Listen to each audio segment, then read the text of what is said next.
بسم اللہ الرحمن الرحیم۔ السلام علیکم ورحمۃ اللہ وبرکاتہ۔ معزز ناظرین، جب قیامت کا وقت بالکل قریب آ جائے گا تو اللہ تعالیٰ حضرت اسرافیل علیہ السلام کو سور پھونکنے کا حکم دیں گے۔ تو حضرت اسرافیل علیہ السلام اللہ تعالیٰ کے حکم کے مطابق سور پھونکیں گے اور آہستہ آہستہ دنیا تباہ و برباد ہونا شروع ہو جائے گی، اور وہ زمین پر بسنے والی ہر مخلوق، انسان، جنات، چرند پرند،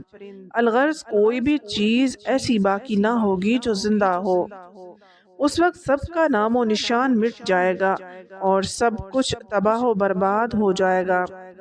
دلکش اور خوبصورت نظر آنے والی اس زمین پر ہر طرف چٹیل میدان اور ویرانی ہی ویرانی ہو جائے گی۔ اس کے بعد اللہ تعالیٰ ارشاد فرمائے گا کہ کون ہے جس کی آج بادشاہی ہے، اور کہاں گئے دنیا کے جبار اور متکبر لوگ۔ دنیا کی اس تباہی کے بعد ایک لمبا عرصہ خاموشی اور سناٹے میں گزر جائے گا، اور اس لمبے عرصے کا علم صرف اللہ تعالیٰ کو ہی ہے۔ پھر جب اللہ تعالیٰ چاہے گا تو نئے سرے سے زمین و آسمان اور فرشتوں کو پیدا کرے گا۔ انسان کو دوبارہ زندہ کرنے کے لیے اللہ تعالیٰ آسمان سے بارش نازل فرمائے گا، جس کے نتیجے میں ہر انسان کی ریڑھ کی ہڈی سے پورا انسانی ڈھانچہ تیار ہو جائے گا، اور اس ڈھانچے پر اللہ تعالیٰ کے حکم سے گوشت پوست چڑھ جائے گا۔ اس طرح تمام انسان دوبارہ زندہ ہو جائیں گے، اور اللہ تعالیٰ حضرت اسرافیل علیہ السلام کو دوبارہ سور پھونکنے کا حکم دیں گے۔ اس وقت تمام انسان ننگے پاؤں، ننگے بدن اور بے ختنہ اٹھ کھڑے ہوں گے، جس طرح ماں کے پیٹ سے پیدا ہوئے تھے، اور اس دن اللہ تعالیٰ کا یہ فرمان پورا ہوگا جس طرح کہ اللہ تعالیٰ قرآن پاک میں ارشاد فرماتا ہے، اور تم لوگ فردن فردن ہمارے پاس حاضر ہوگے جس طرح ہم نے تمہیں پہلی مرتبہ پیدا کیا تھا۔ ناظرین، سب سے پہلے اللہ تعالیٰ کے پیارے نبی حضرت محمد مصطفیٰ صلی اللہ علیہ وآلہ وسلم اپنی قبر انور سے تشریف لائیں گے۔ اس کے بعد حضرت عیسیٰ علیہ السلام اور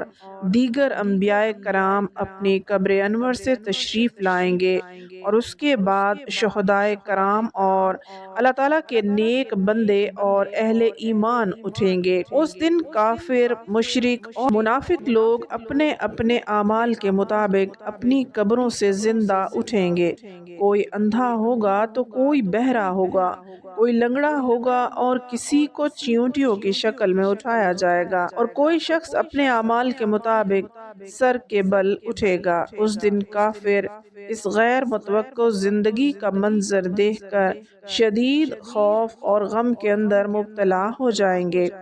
اور ان کی آنکھیں اس خوفناک منظر کو دیکھنے کے بعد پتھرا جائیں گی، اور ان کافروں کے دل کانپ رہے ہوں گے اور کلیجے منہ کو آ رہے ہوں گے۔ اس دن اتنی وحشت ناک عالم ہوگا، کوئی غمگسار اور مددگار نہ ہوگا۔ اس دن نہ ہی کوئی ایک دوسرے کو پوچھنے والا ہوگا، اور اہل ایمان بھی اپنے اعمال کے مطابق اپنی اپنی قبروں سے اٹھیں گے، اور اس دن شہدائے کرام اپنے بہتے ہوئے تازہ خون کے ساتھ اٹھائے جائیں گے، اور جو شخص جس حالت میں فوت ہوگا وہ اسی حالت میں اپنی قبر سے اٹھے گا، یعنی جو گناہ کرتا ہوا مر گیا وہ گناہ کی حالت میں اٹھے گا، اور جو شراب پیتا ہوا مرا وہ اسی طرح شراب پیتا ہوا اٹھے گا، اور جو زنا کرتا ہوا مرا اسی طرح زنا کی حالت میں اٹھے گا۔ ناظرین، اس طرح جب تمام مخلوق زندہ ہو جائے گی اور اپنی قبروں سے باہر نکل آئے گی، پھر اس کے بعد قبروں سے اٹھتے ہی ہر انسان پر دو فرشتے مقرر کر دیے جائیں گے، اور وہ تمام فرشتے تمام لوگوں کو میدان حشر میں پہنچا دیں گے۔ ناظرین، آپ کو بتاتے چلیں کہ میدان حشر ملک شام کے علاقے میں قائم ہوگا، اور سبھی لوگوں کو اپنی اپنی قبروں سے اٹھ کر اس میدان میں جانا ہوگا،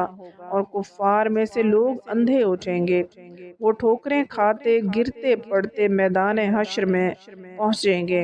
اور جو چیونٹیوں کے جسم میں اٹھیں گے وہ لوگ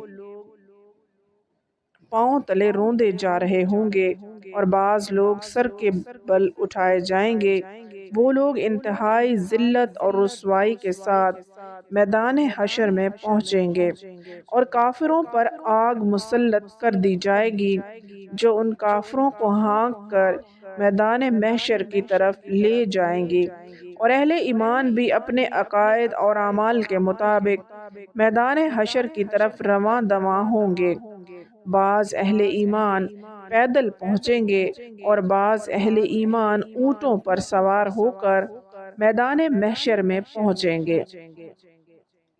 کسی اونٹ پر ایک شخص ہوگا، کسی اونٹ پر دو، حتیٰ کہ کسی اونٹ پر 10 آدمی بھی سوار ہوں گے۔ اس دن اللہ تعالیٰ کی ساری مخلوق اس خوفناک عالم میں چپ چاپ ایک ہی منزل کی طرف رواں دواں ہوگی،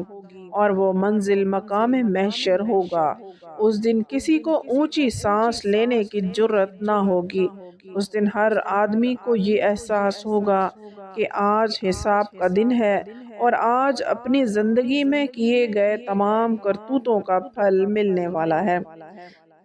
اس طرح جب تمام مخلوق میدان محشر میں پہنچ جائے گی تو اس وقت اللہ تعالیٰ سے یہ اعلان کیا جائے گا کہ اے مجرمو، آج کے دن الگ الگ ہو جاؤ۔ اس وقت تمام لوگ الگ الگ گروہوں کے اندر تقسیم ہو جائیں گے، اور کافر اور مشرک لوگ اپنی زندگی میں جس جس چیز کو پوجا کیا کرتے تھے اور جس کو اپنا خدا مانتے تھے وہ اسی گروہ میں شامل ہو جائیں گے، اور دوسری طرف ایمان والوں کو ان کے اعمال کے مطابق الگ الگ گروہوں میں تقسیم کر دیا جائے گا۔ نیک لوگ نیک لوگوں کے ساتھ ہو جائیں گے۔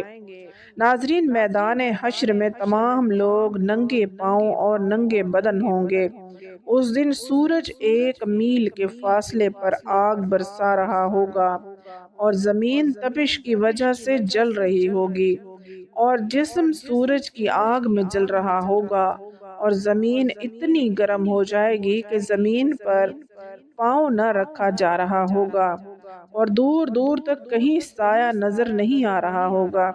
اور لوگ اپنے عقائد اور اعمال کے مطابق اپنے اپنے پسینوں میں ڈبکیاں لگا رہے ہوں گے۔